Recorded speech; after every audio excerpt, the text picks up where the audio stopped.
இன்னைக்கு தமிழ்நாடு அரசு போக்குவரத்து கழகம் அப்படின்னு சொல்லி பெயர் மாற்றம் செய்து பல அறிவிப்பு பலகைகளிலும் அது வந்தபோது அதுல இருந்த ஆனந்தம் இருக்கு பாருங்க. பெயிண்ட் அடிக்கிறதுக்கு செலவு மிச்சப்படுத்துறோம், அங்க இடம் இல்லை, அதனாலதான் அரசு பேருந்து போக்குவரத்து கழகம் அப்படின்னு அடிச்சிருக்கோம். இந்த தமிழ்நாடுன்னு எழுதுறதுக்கு உங்களுக்கு என்னடா வலிச்சிச்சு அப்படின்னு சொல்லி எல்லாரும் கேட்டாங்க. இன்னைக்கு அதை விஜய் அவர்கள் சரி பண்ணியிருக்காரு.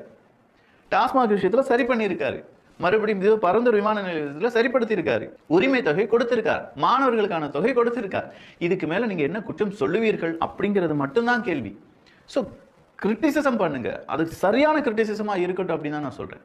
மறுபடியும் நீங்க வெறுப்பை விதைக்க விதைக்க மக்கள் இதை பார்க்கும்போது உங்கள் மீதான வெறுப்பு தான் இன்னும் அதிகமாகும்.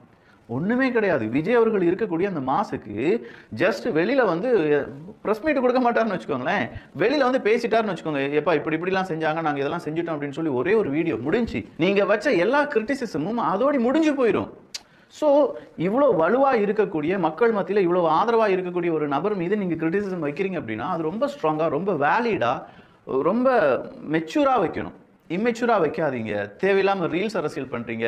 உதயநிதி அவர்கள் ரொம்ப பெரிய அளவுல ரீல்ஸ் பார்த்துக்கிட்டு இருக்காருன்னு தோணுது. அதனாலதான் அந்த மனுஷன் அப்படிலாம் பேசிட்டார். அதுவும் இல்லாம இப்போ உங்களுடைய அரசு அறிவிப்புகள் ட்விட்டர்ல நீங்க எழுதுறது எல்லாமே ரொம்ப பிழையா இருக்கு.